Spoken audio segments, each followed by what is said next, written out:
Hello, everybody. Welcome back to Cults to Consciousness. I am joined here by Ceci Hendrickson today. Thanks for coming on, Ceci. Of course.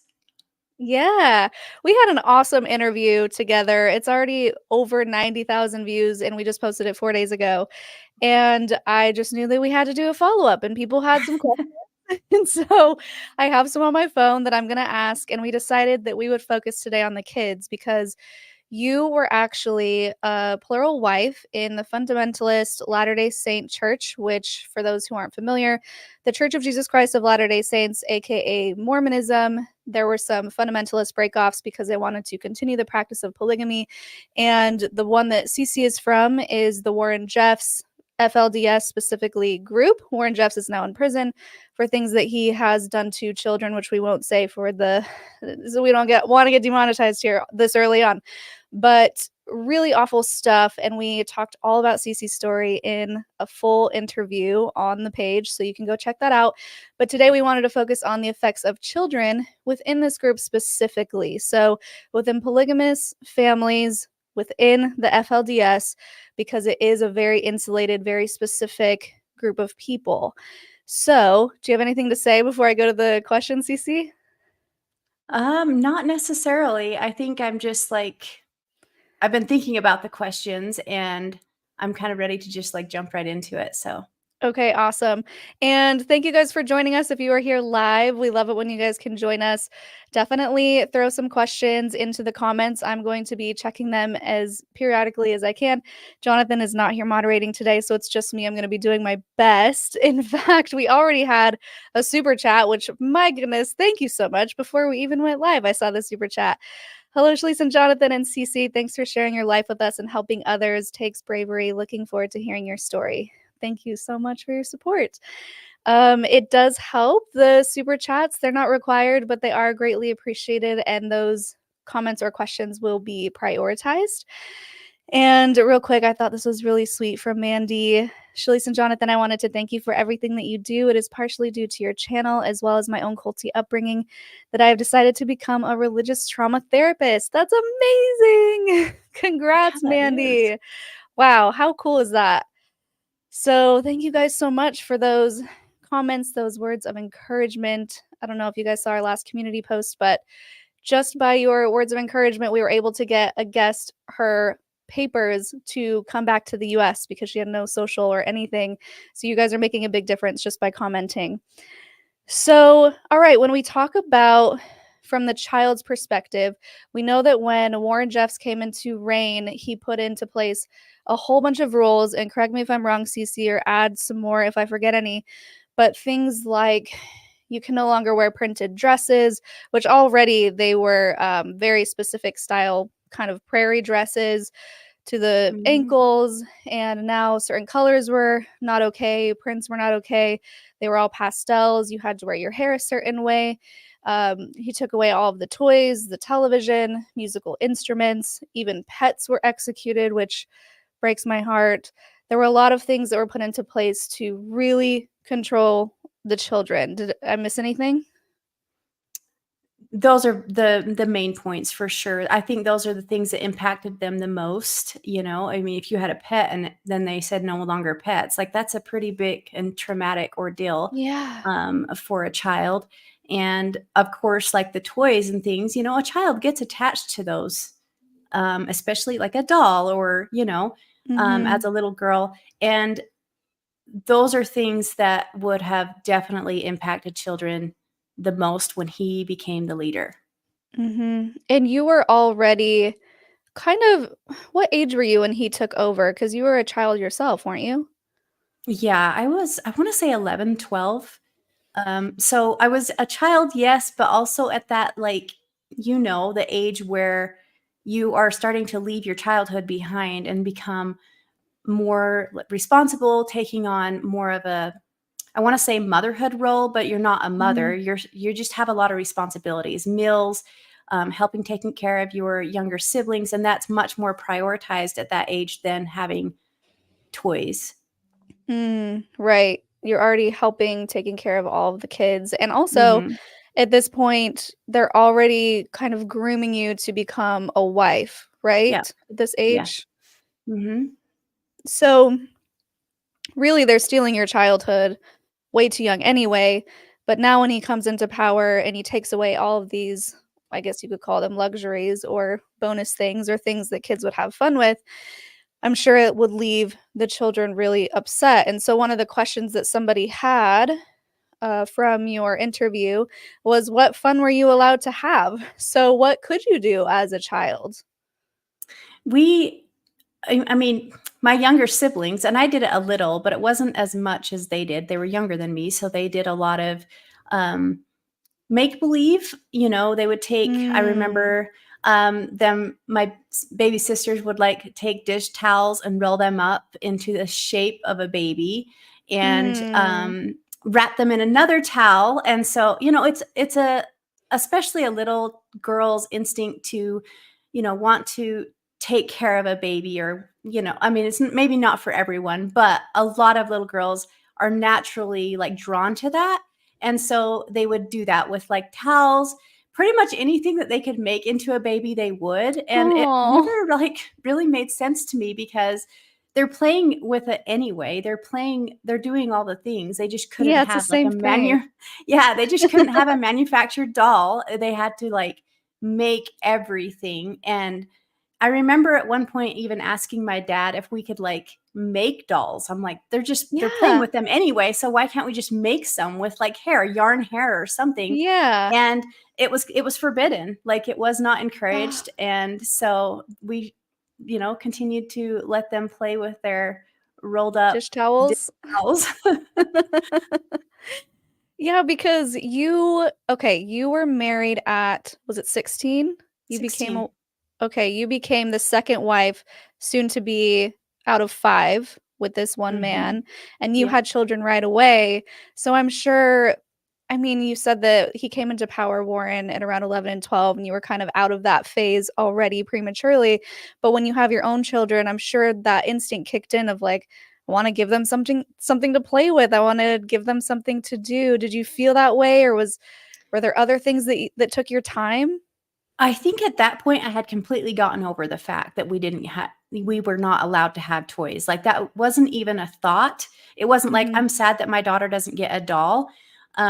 It was more of like, how do we fill in the time? So with, a little girl, they get to be 2 and 3 and they want to do something, it would be more like, let's write letters to the prophet. Let's, cook together. Everything was a task or a A household responsibility. chore? Yes, yes, everything. And I Okay. remember, I had my 1-year-old, and one time my ex came into the kitchen and he's like, "You should be including her. Like, help her, let her help you unload the dishwasher." At 1 year old.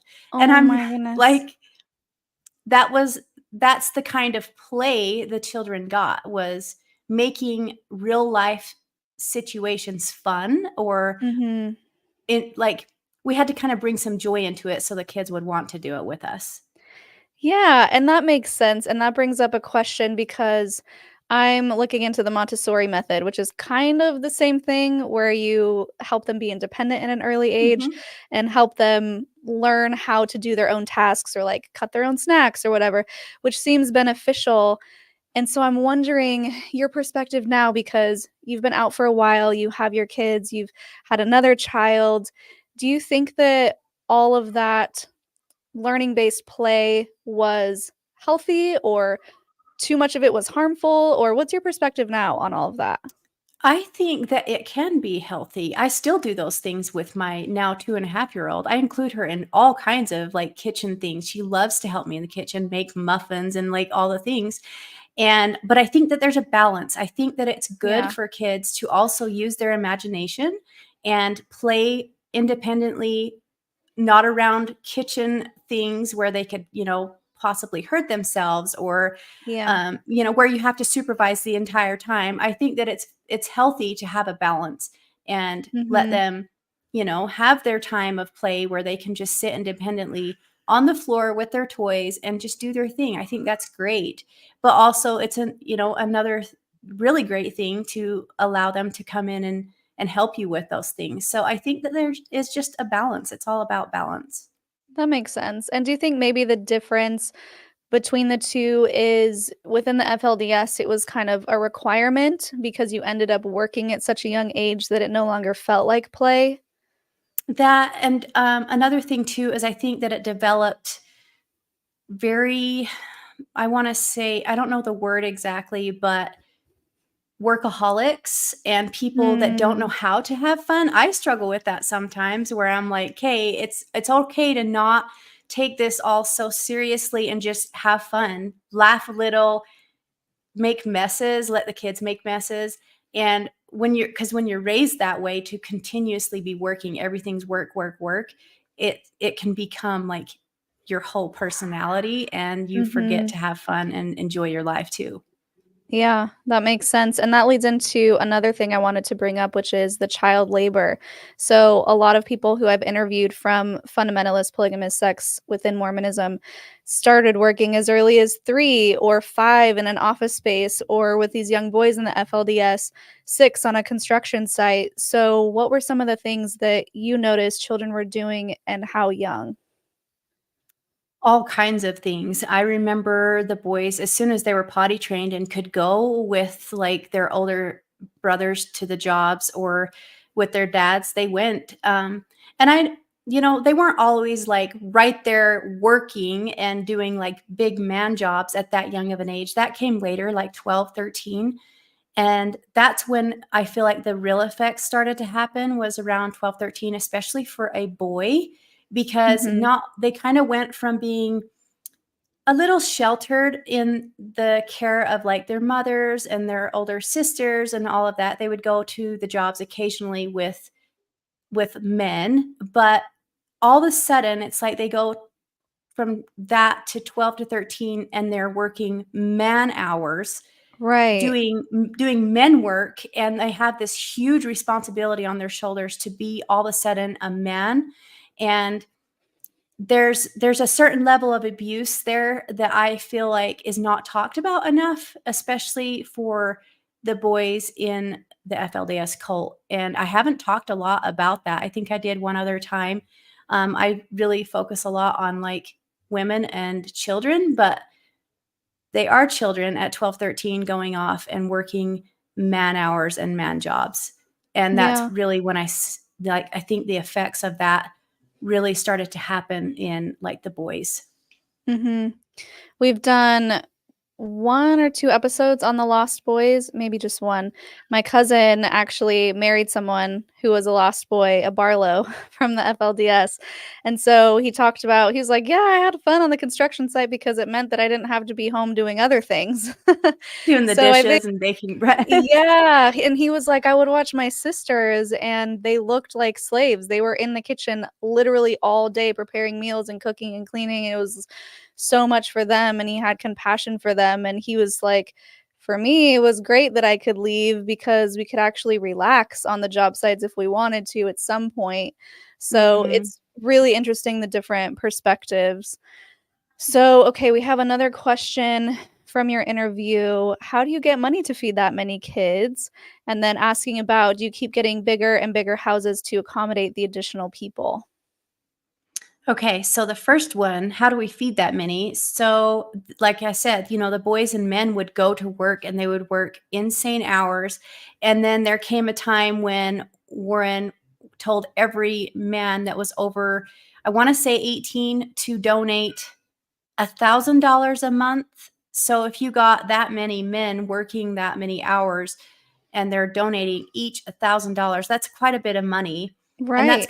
that's how it started. That's how they got the money to provide for that many people and also to provide for the leaders and their families.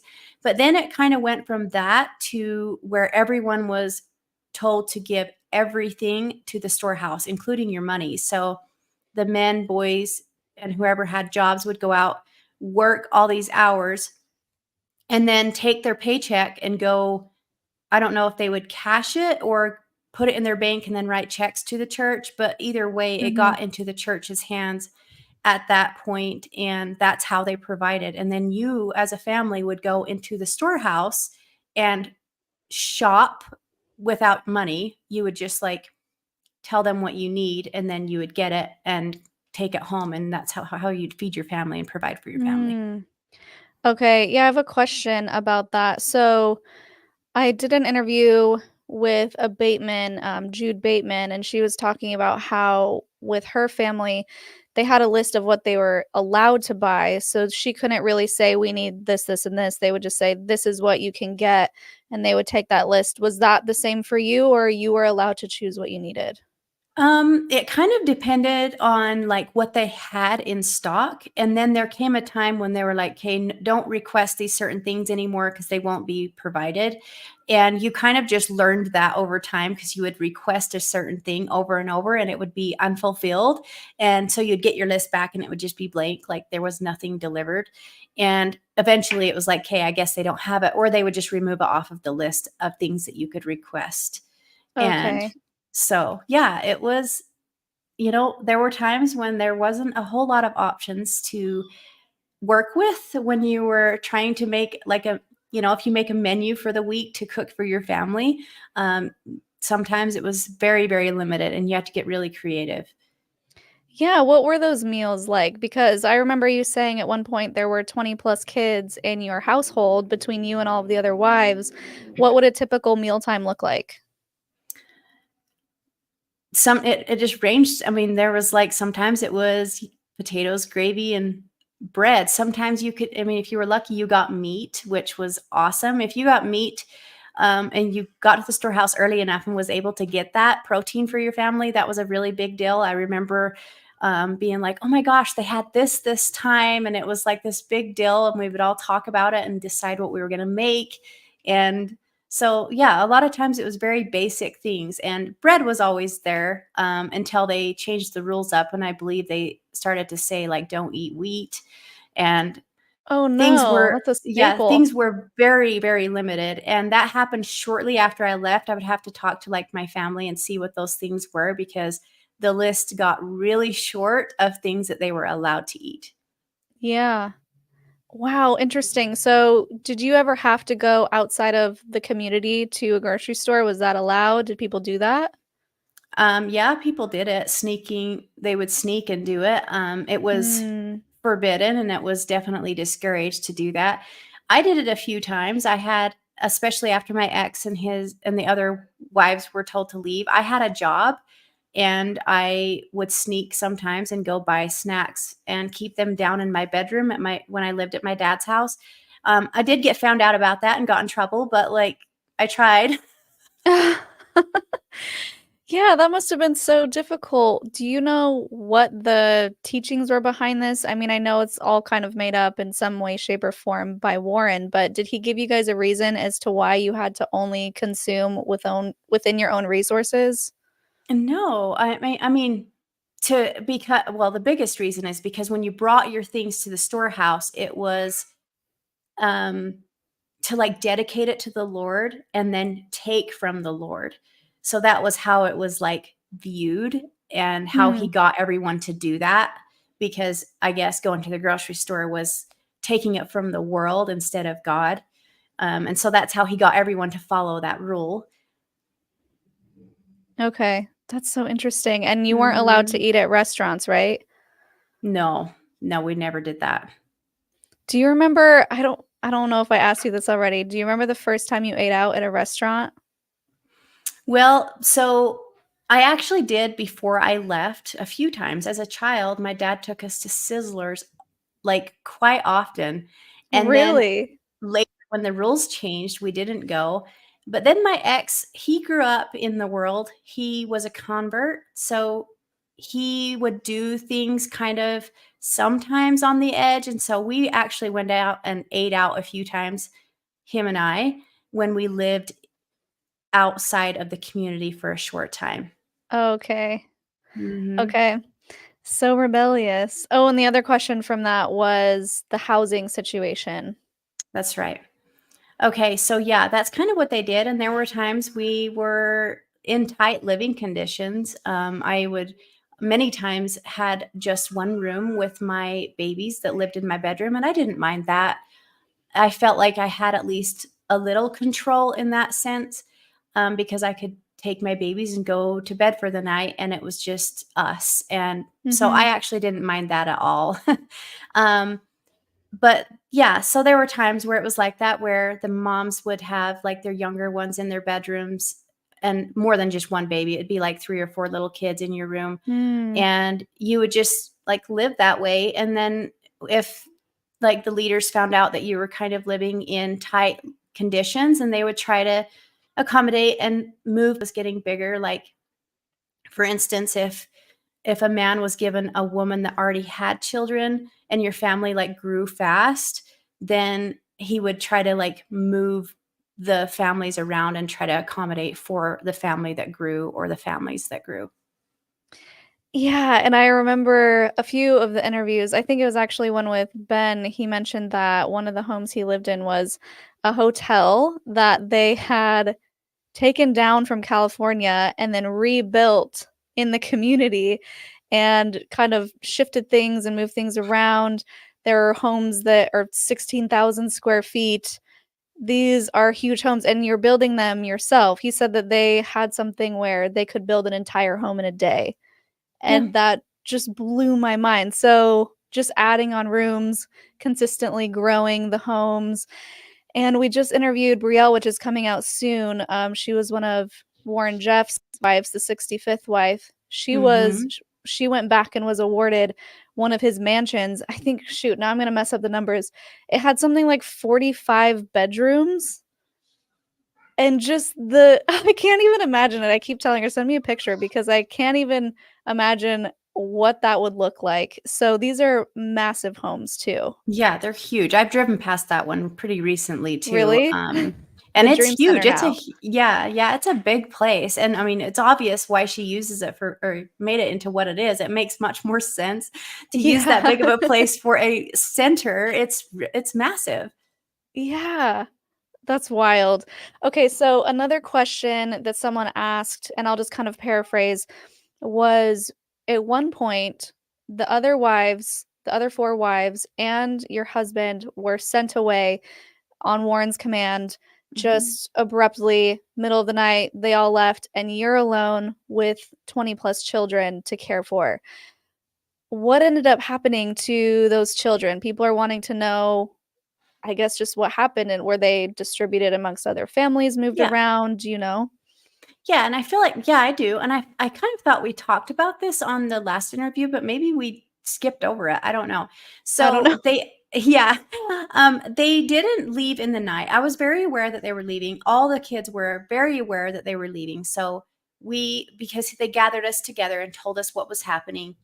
Mhm. And then as quickly as possible, several of the moms tried to like get prearranged like situations for the children to go into, where they were like, okay, what are we going to do with our babies? Like, who's going to take care of them? Obviously, she can't take care of all of them for a long Yeah. term. Like, that can't be a long term scenario. One person taking care of that many is just, that's impossible.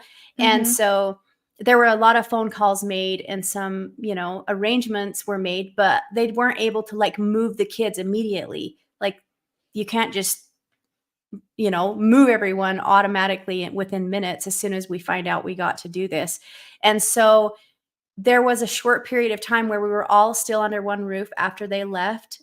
And then like the arrangements that they had made were happening over a few weeks time. And so like some of their parents or their families came and got the kids, and eventually they were all dispersed among relatives. Mm. Yeah, that's something I wanted to talk about, because within the FLDS specifically, Warren was known for just moving parents around or separating children from their parents and their families, moving them to different states even. So, is there anything else that you want to mention as far as the impacts that you noticed with these children who were being separated from their parents? Yeah, I think that there is a massive impact on children. And I think a big part of it is not knowing where they belong. Yeah. Because I mean, it didn't end there. That's the sad part, is it didn't end where the parents were like, okay, I know they're safe. They're with this because that's who I asked to take care of them. As soon as the parents were gone, the leaders of the church had say. They could do anything. They could say, actually, I want those kids to go to this family now or to this family. And there were, Mhm. like, within those kids of the family that I was a part of, they were moved around several times. And so they would, be a part of one family with a certain caretaker for a few months. And then randomly, the bishop or whoever was in charge would be like, "Okay, let's move them over here. This is a better fit." And they would have to move. And so these kids were kind of just like a feather, Shuffled around. just being, yeah, blown around from place to place. And sometimes, I mean, as a child, you just, where do you belong? You don't know. Who do you belong to? Yeah. Who who's your parents? Who takes care of me? Yeah, just a complete lack of stability, and kids need that. We know that kids need those schedules and routines and things that make them feel safe and comfortable to grow and ask questions, and there was you know what? I'm just remembering something and wondering if you have any more information on this. So, there was the raid in Texas where hundreds of children, or about 100 children, were taken away from their families by the government because they heard of the essay allegations against Warren and other people, and so they're trying to keep them safe, but then you have these mothers who were just wailing for their children, obviously, and saying, "No, no, no, we're fine, we want our kids." Do you have any other information about that? Not really. I wasn't directly impacted by that myself. We did have family members that were a part of the family that I was in that were there, but never really impacted myself or my kids. And so I Mm, don't have like a lot of information on that. I kind of struggled with that for a long time, even when I was in the FLDS, because it never really made sense to me why they the FLDS had the mothers fight so hard for custody, like to get their kids back into their custody, but then within a few years did the same thing within the FLDS and tore parents away from their yeah. children. It never, like, that I wrestled with that really, really bad, and that's kind of when everything started to make me question. I was like, this is not adding up. Like, why would they make Mhm. mothers fight so hard and then just do the same thing all over again because now it's okay because they did it? Exactly. Yeah, I wanted to bring that up because I'm sure people who are watching are thinking, "Why doesn't the government just step in and take these kids to safety?" But then you also have to think about the mothers who they're being taken away from, and the mothers aren't having a say in when their kids are torn apart from them. And so it's a really hard place to be in because obviously you want these kids to grow up in a safe and stable environment, but what about the parents as well? I mean, I don't know. Do you have any thoughts on that?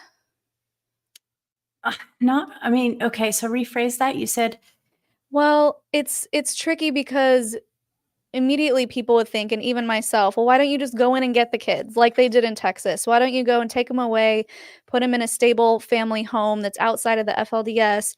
But I wanna hear your perspective as a mother because, of course, if your children were taken away, you would've had something to say about it because they're your kids. So, how do you feel about the government stepping in and taking away children from these FLDS families? I don't think that that's the answer. I think that it really comes down to educating the mothers, especially because mothers are going to want to hear more about that part of it because more likely than not, they were a victim at some point in some Yeah. way in their own life. I think that if someone would have sat me down when I was in the FLDS and tried to explain it to me, I may have not been like receptive of it, but it may have made me think and been like, Mhm. you know, maybe they're right. Maybe, it really would have got some things going on in my brain where I would have started wondering about those things. But I think taking children out of it is not the answer either. I will never agree with taking kids away from loving parents. Mhm. And I'm going to tell you right now, some of the most loving mothers I know are within the FLDS. Um, they care deeply for their children. It's their whole life. That's all they have, really. And Yeah. so, as hard as it is to see like things happening, the mothers don't always agree with it. In fact, most of the time they don't. But they Mhm. don't have a voice or the education or the know-how to like stand up to the things that are happening. Yeah. Yeah, definitely. And we're gonna try and keep this to 30 minutes. I think something if you have questions, guys, drop them in the comment section right now, and we'll try and get to them if we can. But education is a big one. I know they have their own school system or homeschooling system, or the kids are pulled out and put to work. That's another thing we could probably spend a whole episode on. Um, also just not being able to like within the same vein education, not being able to know how to get out. Sure, people say, why don't you just leave? Okay, I leave. Now what? I don't know how to function in the outside world because I was never taught. And the last thing that I wanted to get your perspective on was just an emotional perspective of when you were forced to leave your kids behind so that you could get out, establish yourself, come back with the right paperwork in order to get them out. What was that like for you? When I first left, I actually thought that was it.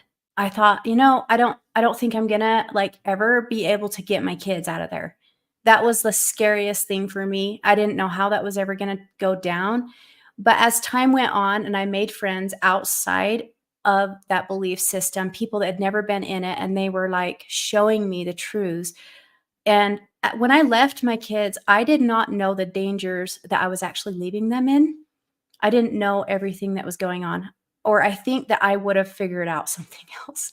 I don't Yeah. know, but hindsight, I'm looking at it and going, "Wow, if I had known the dangers that I was actually leaving them in, it probably would have gone down differently." But I didn't know. I grew up that way. I didn't like the lifestyle, so I'm going to leave. I'm gonna try to figure out what to do next and then go get my kids. Like, that was the goal. But as like I said before, made friends and they were just like, look at this is going on there. Did you know this?" And I was like, "What?" And then at that point, it was like life or death for me. I have to go get my kids or die. Like, Yeah. that was my focus. And at that point, everything was about that. Saving up every penny I had to go get them, and reaching out to people. I didn't know who to reach out to at that time. It was it was actually a church that ended up helping me find an attorney. Just a little Sunday school sized Christian church heard about me somehow, and they helped me find an attorney. And she took my case pro bono and helped me get all the paperwork and everything, told me what I needed to do. And I feel like by having her and, like, holding my hand through the process, it made it a lot easier than trying to just Yeah. go at it myself. For one, I didn't know all the things I would need, and I definitely did not wanna try to go in and get my kids without knowing for sure that it was gonna be a one and done deal, and I wasn't going to leave without them, so Yeah. I wanted people to understand that it wasn't as easy as just putting them in a car and going with them. There were so many hoops you had to jump through, things you had to make sure were in place, and at some point, you didn't even know where they were, right? You had to guess to figure out where they were? yeah, so when I very first decided, "'Kay, I think we're ready, we have the paperwork," and we went in to get them, they were not at the home that I thought that they lived at, and I actually thought my dad possibly had gotten wind of me coming and Mhm. relocated them, because I had heard of that happening. There was only a handful of moms that had gone back for their kids at this point. I was one of the first few, and I heard that there was a few that were struggling with that, who had, like, their kids were relocated because they got wind of them coming. And that was my biggest fear, because I'm like, where would they take them? It could be anywhere. Um, Mhm. I mean, it's not uncommon for trafficking, human trafficking within the FLDS cult. If they feel like that they're being threatened in some way, they remove people and move people around all the time. So they were relocated, but they were still within the community, which was incredible, because it could have been so much different than that Yeah, and they're taking people to Canada, to Texas, where everywhere. else I mean, yeah, there were places all over the states that people were Mhm. just moved around to against Yep. their will. So, that's incredibly lucky, and the last question, How do you explain the change to your children going from FLDS to mainstream? And the last thing, before 9 van. I don't know what that means. But how do you explain to your children, because you got them out? And I know that in the interview we talk about how your ex is still within it, and so they kind of are still in both worlds. So I guess it wouldn't be that big of an abrupt change, but what was that like for them I transitioning? let them take their own pace. I never was like, you need to change your clothes and wear this and believe this. It was all like, this is how I dress now, because obviously when I got them, I had been out for a year and a half and my lifestyle had changed drastically. And so they knew I wore, pants and shirts and, I dressed differently. It was very obvious. And I just told them, if you want to keep wearing your dresses and your homemade shirts, that's fine. You can wear whatever you're comfortable in. And eventually they would ask, can we buy some? We're going to go to the lake this weekend. Can we buy some shorts and t-shirts? And I was like, sure. So we did, and we just gradually like moved into it. It was never a forced thing. Just like, Hmm. I've talked about when we talked about this before, my beliefs. I don't force my beliefs on them or anything. It's all about like, telling them what I believe and then letting them decide for themselves like what they want to do with that information. So, That's amazing. That's so good, because just as it would be traumatic to go into a cold environment and completely change everything, it's traumatic to come out of one. it is. So, Yeah. especially for kids when they're like, "Wait, what's going on? I've done this my whole life and now I can go to restaurants and I don't have to make my own clothes and I can have toys."